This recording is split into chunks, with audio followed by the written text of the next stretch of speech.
دینے والے ڈاکٹرز نہیں ہوتے. وَلَقَدْ جَاءَتْهُمْ رُسُلُنَا بِالْبَيِّنَاتِ، مگر ان کا حال یہ ہے کہ ہمارے رسول پے در پے ان کے پاس کھلی کھلی ہدایات لے کر آئے، مگر پھر بھی ان میں سے بکثرت لوگ زمین میں زیادتیاں کرنے والے ہیں. جو لوگ اللہ اور اس کے رسول سے لڑتے ہیں اور زمین میں بھاگ دوڑ کرتے پھرتے ہیں کہ فساد برپا کریں، ان کی سزا یہ ہے کہ قتل کیے جائیں یا سولی چڑھائے جائیں، یا ان کے ہاتھ اور پاؤں مخالف سمتوں سے کاٹ ڈالے جائیں، یا وہ جلا وطن کر دیے جائیں. یہ ذلت اور رسوائی تو ان کے لیے دنیا میں ہے اور آخرت میں ان کے لیے اس سے بڑی سزا ہے. یعنی آرمڈ رابریز، بریگینڈز، ہائی وے رابرز جو طاقت کے ساتھ، اس اسلحہ کے ساتھ حکومت کی اتھارٹی کو چیلنج کریں، انارکی پھیلائیں، امن امان میں خلل ڈالیں، شہریوں کو ڈرا دیں، یہ دراصل ان کی سزا بیان ہوئی ہے. إِلَّا الَّذِينَ تَابُوا مِن قَبْلِ أَن تَقْدِرُوا عَلَيْهِمْ، مگر جو لوگ توبہ کر لیں قبل اس کے کہ تم ان پر قابو پاؤ. تمہیں معلوم ہونا چاہیے کہ اللہ معاف کرنے والا اور رحم فرمانے والا ہے. اے لوگوں جو ایمان لائے ہو، اللہ سے ڈرو اور اس کا قرب، اس کے جناب میں باریابی کا ذریعہ تلاش کرو. اور وہ کیا ہے ذریعہ؟ وَجَاهِدُوا فِي سَبِيلِهِ، اور اس کی راہ میں جدوجہد کرو، شاید تمہیں کامیابی نصیب ہو. جان لو جن لوگوں نے کفر کا رویہ اختیار کیا ہے، اگر ان کے قبضے میں ساری زمین کی دولت ہو اور اتنی اور اس کے ساتھ، اور وہ چاہیں اسے فدیے میں دے کر روز قیامت کے عذاب سے بچ جائیں، تب بھی ان سے قبول نہ کیا جائے گا اور انہیں دردناک سزا مل کے رہے گی. وہ چاہیں گے دوزخ کی آگ سے نکل بھاگیں مگر نہ نکل سکیں گے اور انہیں قائم رہنے والا عذاب دیا جائے گا. چونکہ آگے چوری کی سزا بیان کی جا رہی ہے اور چوری کی جاتی ہے دولت حاصل کرنے کے لیے، تو دولت کا مقام بتا دیا کہ ناجائز طریقوں سے اگر دولت حاصل کرو گے تو سارا مال بھی کام نہ آئے گا، کیوں اپنی دنیا اور آخرت گنواتے ہو. والسارق والسارقہ، اور چور خواہ عورت ہو یا مرد دونوں کے ہاتھ کاٹ دو، یہ ان کی کمائی کا بدلہ ہے اور اللہ کی طرف سے عبرتناک سزا. اللہ کی قدرت سب پر غالب ہے اور وہ دانا و بینا ہے. ہیومن رائٹس والے کہتے ہیں کہ یہ تو بڑا انسانوں کے اوپر ظلم ہے ان کے ہاتھ کاٹ دینا، اور جن کی چوریاں ہو رہی ہیں ان پہ ظلم نہیں ہو رہا، ان کا کوئی رائٹ نہیں ہے. لوگوں کا سروے کیا گیا کہ کتنے لوگوں کو جان جانے کا خطرہ ہے اور کتنوں کو چوری کا خطرہ ہے. میجورٹی کو چوری کا خطرہ تھا. تو یہ ہیومن رائٹس تو سبھی کے لیے ہیں. مظلوم کے ساتھ ہمدردی نہ کی جائے اور ظالم کو سپورٹ کیا جائے تو الٹی گنگا بہنے لگتی ہے. فَمَن تَابَ مِن بَعْدِ ظُلْمِهِ وَأَصْلَحَ فَإِنَّ اللَّهَ يَتُوبُ عَلَيْهِ إِنَّ اللَّهَ غَفُورٌ رَحِيمٌ. پھر جو ظلم کرنے کے بعد توبہ کرے اور اپنی اصلاح کرے تو اللہ کی نظر عنایت پھر اس پر مائل ہو جائے گی. اللہ بہت درگزر کرنے والا اور رحم فرمانے والا ہے. کیا تم جانتے نہیں ہو اللہ زمین اور آسمانوں کی سلطنت کا مالک ہے، جسے چاہے سزا دے اور جسے چاہے معاف کر دے، وہ ہر چیز کا اختیار رکھتا ہے. اے پیغمبر صلی اللہ علیہ وسلم، آپ کے لیے باعث رنج نہ ہو وہ لوگ جو کفر کی راہ میں بہت تیزی دکھا رہے ہیں، خواہ وہ ان میں سے ہوں جو اپنے منہ سے کہتے ہیں کہ ہم ایمان لائے مگر دل ان کے ایمان نہیں لائے، یا ان میں سے ہوں جو یہودی بن گئے. یعنی پہلی کیٹیگری ہیپوکریٹس، منافق، اور دوسری جیوز.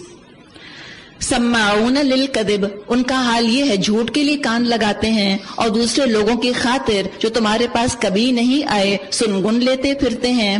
کتاب اللہ کے الفاظ کو اس کا صحیح محل متعین ہونے کے باوجود اصلی معنوں سے پھیر دیتے ہیں اور لوگوں سے کہتے ہیں اگر تم کو یہ حکم دیا جائے تو مانو ورنہ مت مانو. یعنی کہ خود ہی سیلف انٹرپریٹیشن کر لیتے ہیں اللہ کی کتاب کا کہ اگر یہ ہے تو ٹھیک ہے. اگر کوئی اسکالر، کوئی عالم یہ بات ایسی بتا رہا ہے جو تمہارے لائف سٹائل سے کلیش کر رہی ہیں، تمہارے لیے انکنوینئنٹ ہیں یا تمہارے خاندانی رسومات کے خلاف ہیں، تو تم چھوڑ دو ان کو. فرمایا وَمَن يُرِدِ اللَّهُ فِتْنَتَهُ فَلَن تَمْلِكَ لَهُ مِنَ اللَّهِ شَيْئًا. جسے اللہ ہی نے فتنے میں ڈالنے کا ارادہ کر لیا، اس کو اللہ کی گرفت سے بچانے کے لیے تم کچھ نہیں کر سکتے. یہ وہ لوگ ہیں جن کے دلوں کو اللہ نے پاک نہ کرنا چاہا، ان کے لیے دنیا میں رسوائی ہے اور آخرت میں سخت سزا. سماعون للکذب، بہت زیادہ جھوٹ کے سننے والے. جھوٹ کا چسکا اگر لگ گیا، اب قرآن مزے کا نہیں لگتا. ڈرامے، افسانے، موویز، غیبت، جھوٹ، ان چیزوں کے جب کان، ناک، آنکھیں، ہمارے 5 سینسز اس جھوٹ کے عادی ہو جاتے ہیں تو حق اچھا نہیں لگتا، ڈرائی اور بور لگنے لگتا ہے. تو جھوٹ سے انشاءاللہ اپنے آپ کو جتنا ہم بچائیں اتنا تقوی کے قریب ہوں گے. اکالون للسحت، اور حرام کھانے والے ہیں، یعنی کہ سود یا رشوت کی کمائی ہو، یا مہر مار لیا، یا وراثت مار لی، کسی کی حق مار لیا، یا یہ کہ حرام کھا لیا، جیسے کہ پیچھے ہم نے لسٹ پڑھ لی ہے. فَإِن جَاءُوكَ، اور اگر یہ اپنے مقدمات لے کر اے نبی آپ کے پاس آئیں، آپ کو اختیار دیا جاتا ہے، چاہیں ان کا فیصلہ کریں ورنہ انکار کر دیں، یہ آپ کا کچھ نہ بگاڑ سکیں گے، اور فیصلہ کریں تو ٹھیک ٹھیک انصاف کے ساتھ کیجئے. کیوں؟ ان اللہ یحب المقسطین، اللہ انصاف کرنے والوں کو پسند کرتا ہے. یہ تمہیں کیسے حکم بناتے ہیں جبکہ ان کے پاس تورات موجود ہے جس میں اللہ کا حکم لکھا ہوا ہے، پھر یہ اس سے منہ موڑ رہے ہیں. وما اولئک بالمؤمنین، اصل بات یہ ہے یہ لوگ ایمان ہی نہیں رکھتے. کس پر؟ قرآن پر تو ایمان نہیں ہے. جوز کرسچن کا بتایا جا رہا ہے کہ یہ تو خود تورات اور بائبل پر بھی ایمان نہیں رکھتے، اپنی کتابوں کے بھی مومن نہیں ہیں. اگر انہوں نے اپنی کتابوں کی شریعت کو امپلیمنٹ کیا ہوتا تو مسلمانوں کی شریعت کی مخالفت کبھی نہ کرتے. اتنی چیزیں کامن ہیں. فرمائے ان انزلنا التوراۃ فیہا ھدی ونور، ہم نے تورات نازل کی جس میں ہدایت اور روشنی تھی.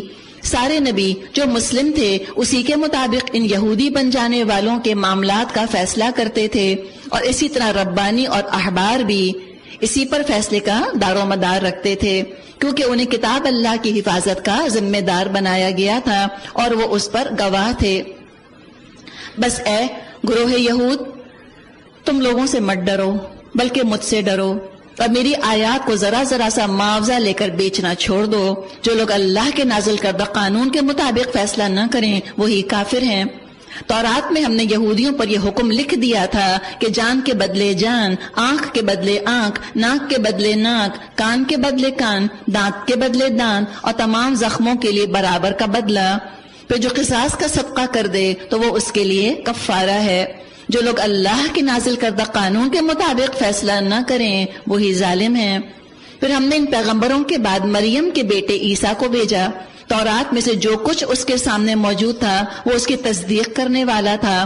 ہم نے اس کو انجیل عطا کی جس میں رہنمائی اور روشنی تھی، اور وہ بھی تورات میں سے جو کچھ اس وقت موجود تھا اس کی تصدیق کرنے والی تھی، اور خدا ترس لوگوں کے لیے سراسر ہدایت اور نصیحت تھی. دیکھیے بار بار ہدایت اور ہدایت کا لفظ کتاب کے لیے ہے.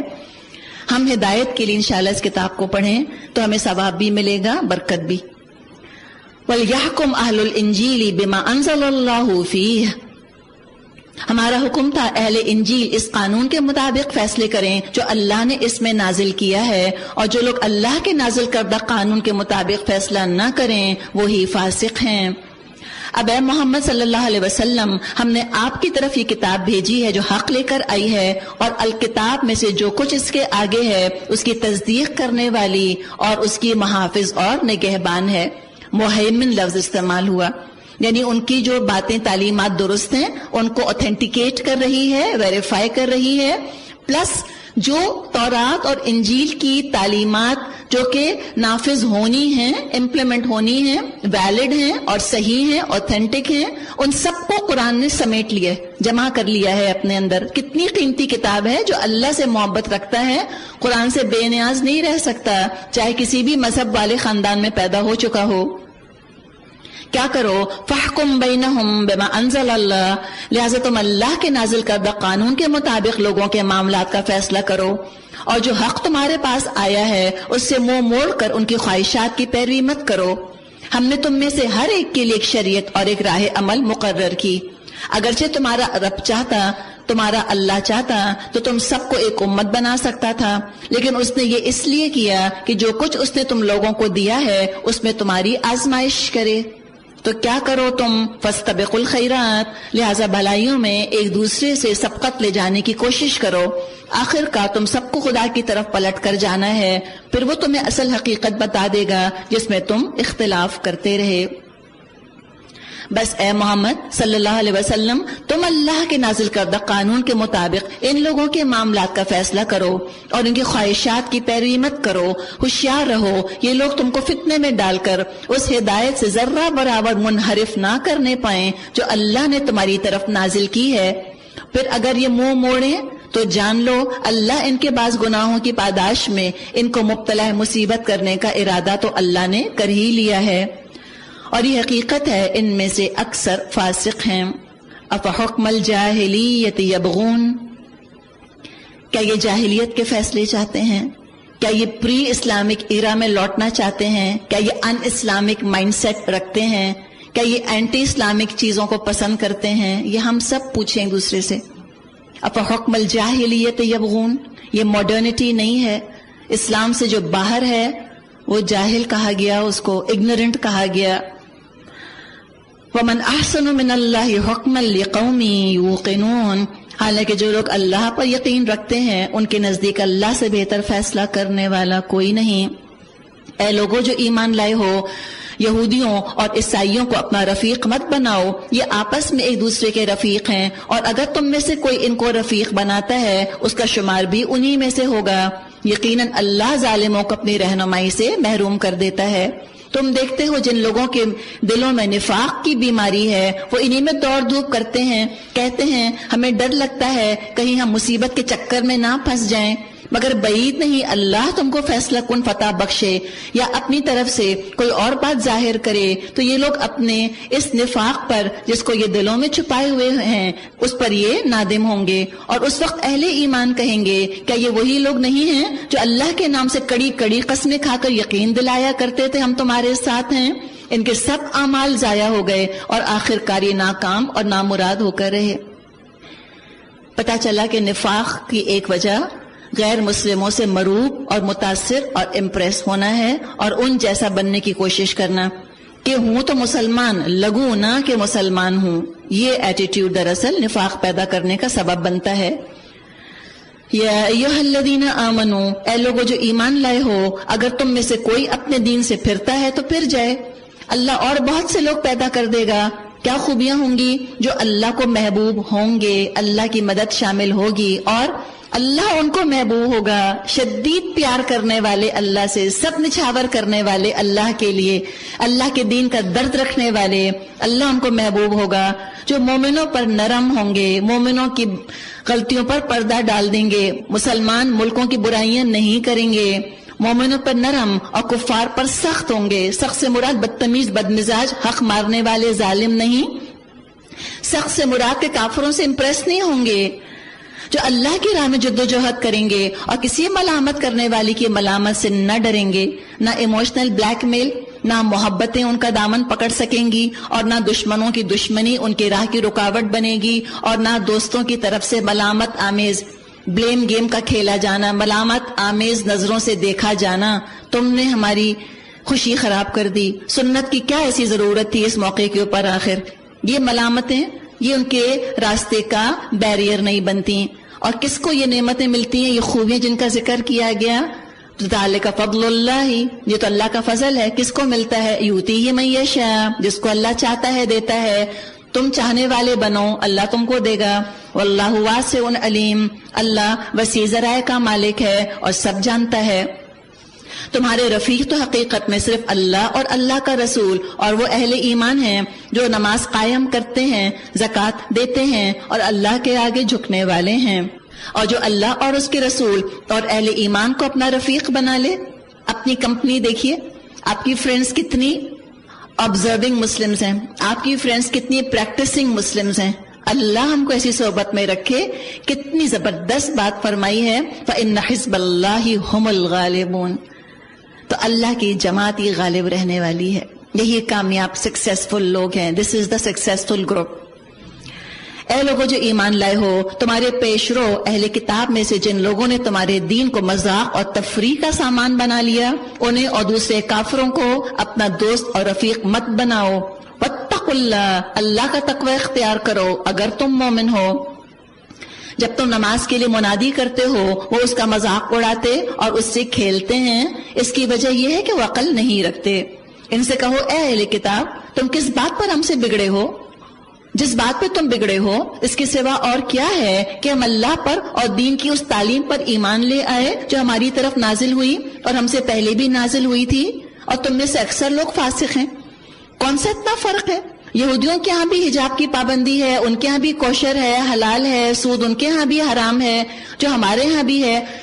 فوٹوگرافی یا اس طرح جو اسکلپچرز ہیں ان چیزوں کے اوپر ان کے ہاں بھی پابندی ہے جیسے اسلام میں ہے۔ وہ تو ایسے بن گئے ہیں جیسے کہ ان کو اپنی کتاب کا کوئی علم ہی نہیں، ایسے انہوں نے اپنی کتاب کو پیٹھوں کے پیچھے پھینک دیا، اگنور کر دیا، اور لگے مسلمانوں پر اعتراض کرنے، حالانکہ اگر وہ اپنی شریعت پہ عمل کرتے تو اسلام ان کو بالکل اجنبی نہ لگتا، اور نہ مسلمانوں کے لیے یہ چیز جو ہے آزمائش بنتی۔ ان کی مخالفت خود مسلمانوں کے لیے آزمائش ہے۔ آج کل جو ہم کہتے ہیں کنٹروورشل ایشوز، اگر یہ تمام چیزیں آج وہاں ایکسیپٹیبل ہو جائیں ویسٹ میں، ساری ہمارے اعتراضات اور شکوک شبہات دور ہو جائیں، ہم بھی سر آنکھوں پر ان کو لینا شروع کر دیں۔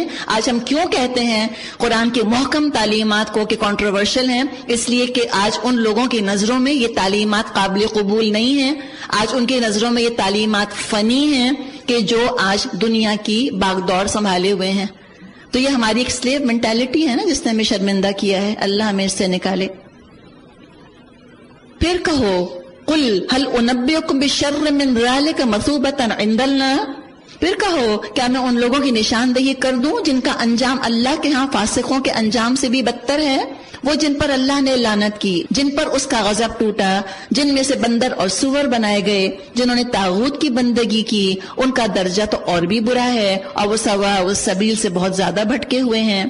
جب یہ لوگ تمہارے پاس آتے ہیں کہتے ہیں ہم ایمان لائے، حالانکہ کفر لیے ہوئے آئے اور کفر لیے ہوئے لوٹ گئے، اور اللہ خوب جانتا ہے جو کچھ دلوں میں چھپائے ہوئے ہیں۔ تم دیکھتے ہو ان میں سے بکثرت لوگ گناہ اور ظلم و زیادتی کے کاموں میں دوڑ دھوپ کرتے پھرتے ہیں اور حرام کے مال کھاتے ہیں۔ بہت بری حرکات ہیں جو یہ کر رہے ہیں۔ کیوں نہ ان کے علماء اور مشائخ انہیں گناہ پر زبان کھول لیں اور حرام کھانے سے روکتے؟ کیوں نہیں روکتے؟ درسوں میں کیوں نہیں بتاتے کہ حلال اور حرام کیا ہے؟ کیوں پیپل پلیزر بنتے ہیں قرآن پڑھانے والے؟ کوئی کسی کو ڈکٹیٹ نہیں کر سکتا کہ آپ درس دینے آ رہے ہیں تو یہ بتائیے گا، یہ نہیں ہو سکتا۔ سلیکٹڈ چیزیں نہیں بتائی جا سکتی جو لوگ سننا چاہ رہے ہیں۔ دین میڈ ایزی، آسان نسخے ان کو بتا دیے گئے کہ تمہارا جو لائف سٹائل ہے بس ٹھیک ہے، اسلام جو ہے اسے کنڈون کر رہا ہے۔ نہیں، پھر تو حق نہ ادا کیا علم حاصل کرنے کا۔ بتانا چاہیے لوگوں کو کہ وہ کیا صحیح اور کیا غلط کر رہے ہیں اور کیا صحیح کیا غلط ہے۔ اور جو اس طرح دنیا داری کر رہے ہیں دینداری کے پردے میں، اور لوگوں کی وہ خالی رضا چاہتے ہیں کہ ہم اچھی اچھی باتیں لوگوں کو بتائیں، ان کو خوش کریں تاکہ ٹھٹ کے ٹھٹ لگے رہیں ہماری مجلس میں، لوگ نذرانے ہمیں پیش کرتے رہیں، ہمیں جوڑے اور پھول اور کیک بھیجتے رہیں، اور ہم ان کی میٹھی میٹھی باتیں ان کو بتاتے رہیں۔ تو انہوں نے دنیا بنائی، اچھا نہیں کیا، آخرت برباد کی ہے۔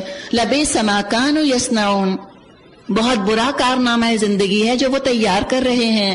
یہودی کہتے ہیں اللہ کے ہاتھ بندھے ہوئے ہیں، بدتمیز تھے نا، انسلنٹ چیکی تھے، باندھے گئے ان کے ہاتھ، اور لعنت پڑی ان کے اس قول کی بدولت جو یہ کہتے ہیں اللہ کے ہاتھ تو کشادہ ہیں، جس طرح چاہتا ہے خرچ کرتا ہے۔ حقیقت یہ ہے جو کلام تمہارے رب کی طرف سے تم پر نازل ہوا ہے وہ ان میں سے اکثر لوگوں کی سرکشی اور باطل پرستی میں الٹے اضافے کا موجب بن گیا، اور اس کی پاداش میں ہم نے ان کے درمیان قیامت تک کے لیے عداوت اور دشمنی ڈال دی ہے۔ جب کبھی یہ جنگ کی آگ بھڑکاتے ہیں اللہ اس کو ٹھنڈا کرتا ہے۔ یہ زمین میں فساد پھیلانے کی سعی کر رہے ہیں، مگر اللہ فساد برپا کرنے والوں کو پسند نہیں کرتا تو پکڑ کیوں نہیں رہا؟ اس لیے کہ اللہ نے کیا فرمایا ہے، وَنُمْلِي لَهُمْ، ابھی ہم ان کو ڈھیل دے رہے ہیں۔ اللہ کا اپنا ٹائم ٹیبل ہے۔ وَلَوْ أَنَّ أَهْلَ الْكِتَابِ آمَنُوا وَاتَّقَوْا، اگر سرکشی کے بجائے اہل کتاب ایمان لے آتے اور خدا ترسی کی روش اختیار کرتے، ہم ان کی برائیاں ان سے دور کر دیتے اور ان کو نعمتوں بھری جنتوں میں پہنچا دیتے۔ آج کل دیکھیں بعض لوگ کہتے ہیں کہ شریعت اگر امپلیمنٹ ہو گئی گورنمنٹ لیول پر، ترقی بند، کھانا بند، اکانومی ٹھپ، ٹورزم ختم ہو جائے گا، زندگیاں ختم ہو کے رہ جائیں گی۔ اللہ نے کیا فرمایا؟ اللہ نے کہا نا وَمَنْ أَصْدَقُ مِنَ اللَّهِ قِيلًا، اللہ سے بڑھ کے سچی کس کی بات ہے؟ اللہ فرماتا ہے وَلَوْ أَنَّهُمْ أَقَامُوا التَّوْرَاةَ وَالْإِنْجِيلَ وَمَا أُنزِلَ إِلَيْهِمْ مِنْ رَبِّهِمْ اگر انہوں نے تورات اور انجیل اور ان دوسری کتابوں کو قائم کیا ہوتا جو ان کے رب کی طرف سے ان کے پاس بھیجی گئیں. پتہ چلا برکتیں نازل کب ہوتی ہیں؟ خالی الفاظ پڑھنے سے نہیں، عمل کرنے سے، امپلیمنٹ کرنے سے. تو کیا ہوتا اگر امپلیمنٹ کرتے؟ لَأَكَلُوا مِن فَوْقِهِمْ، ایسا کرتے ان کے اوپر سے رزق برستا اور نیچے سے ابلتا. اتنی برکت ہوتی، اتنا اچھا ہوتا. اگرچہ ان میں سے کچھ راست رو ہیں لیکن اکثریت سخت بد عمل ہے. اے پیغمبر، جو کچھ تمہارے رب کی طرف سے تم پر نازل کیا گیا ہے وہ لوگوں تک پہنچا دو. اگر تم نے ایسا نہ کیا تو پیغمبری کا حق نہ ادا کیا. اللہ تم کو لوگوں کے شر سے بچانے والا ہے. یقین رکھو وہ کافروں کو تمہارے مقابلے میں کامیابی کی راہ ہرگز نہ دکھائے گا.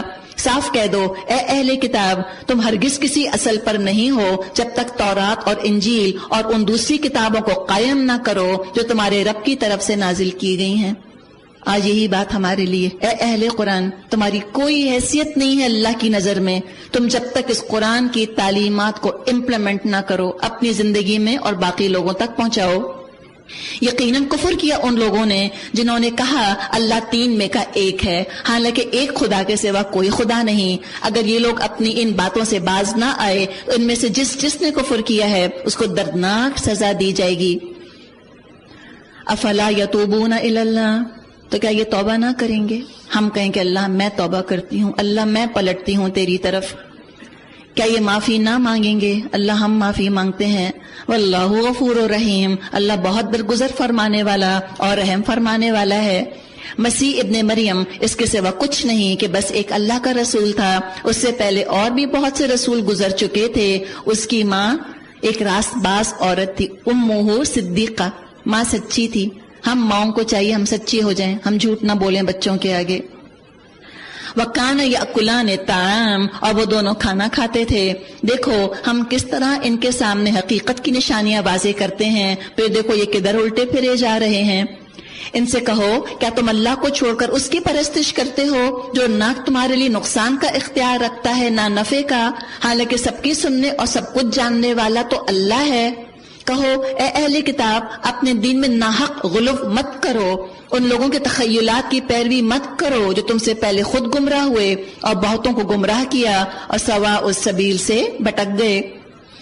غلوف دیکھیں کتنا کیا. عیسیٰ علیہ السلام کی تعلیمات کو ایک طرف رکھ دیا. کیا سوچا ان کی تعظیم کرتے ہیں، تعریف کرتے ہیں. اتنی تعظیم اور تعریف میں غلوف کیا کہ اللہ کا بیٹا بنا دیا.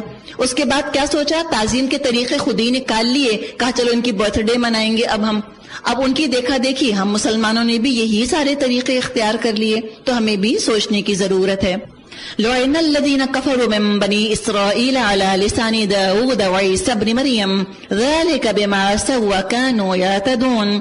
بنی اسرائیل میں سے جن لوگوں نے کفر کی راہ اختیار کی ان پر داؤد اور عیسیٰ ابن مریم کی زبان سے لعنت کی گئی کیونکہ وہ سرکش ہو گئے تھے اور زیادتیاں کرنے لگے تھے. انہوں نے ایک دوسرے کو برے افعال کے ارتکاب سے روکنا چھوڑ دیا تھا. بہت برا طرز عمل تھا جو انہوں نے اختیار کیا. آج تم ان میں سے بکثرت ایسے لوگ دیکھتے ہو جو اہل ایمان کے مقابلے میں کفار کی حمایت اور رفاقت کرتے ہیں. یقیناً بہت برا انجام ہے جس کی تیاری ان کے نفسوں نے ان کے لیے کی ہے. اللہ ان پر غضبناک ہو گیا اور وہ دائمی عذاب میں مبتلا ہونے والے ہیں. اگر فی الواقع یہ لوگ اللہ اور پیغمبر اور اس چیز کے ماننے والے ہوتے جو پیغمبر پر نازل ہوئی تھی تو کبھی اہل ایمان کے مقابلے میں کافروں کو اپنا رفیق نہ بناتے. لیکن ان میں سے بیشتر لوگ اللہ کی اطاعت سے نکل چکے. لَتَجِدَنَّ أَشَدَّ النَّاسِ عَدَاوَةً لِلَّذِينَ آمَنُوا الْيَهُودَ وَالَّذِينَ أَشْرَكُوا. تم اہل ایمان کی عداوت میں سب سے سخت یہود اور مشرکین کو پاؤ گے اور ایمان لانے والوں کے لیے دوستی میں قریب ترین ان کو پاؤ گے جنہوں نے کہا تھا ہم نصارہ ہیں، اس وجہ سے کہ ان میں عبادت گزار عالم اور تارک الدنیا فقیر پائے جاتے ہیں. اور کیا؟ وَأَنَّهُمْ لَا يَسْتَكْبِرُونَ، اور ان میں غرور نفس نہیں ہے. وآخر دعوانا ان الحمد للہ رب العالمین. سبحانک اللہم وبحمدک نشہد ان لا الہ الا انت نستغفرک ونتوب الیک. اچھا یہ کچھ کیسٹس ہیں، آپ چاہیں تو لے سکتی ہیں. ایک خیانت پر بھی ہے، پھر جاہلیت کا ذکر ابھی آیا تو جاہلیت کیا ہے وہ بھی کیسٹ ہے، اسلامی ذبیحہ، اور عدل کیسے، یہ بھی کیسٹس موجود ہیں، اور انگلش میں انٹروڈکشن ٹو قرآن اور سورہ فاتحہ کی CDs بھی موجود ہیں، وہ بھی آپ چاہیں تو لے سکتی ہیں۔ السلام علیکم ورحمۃ اللہ وبرکاتہ۔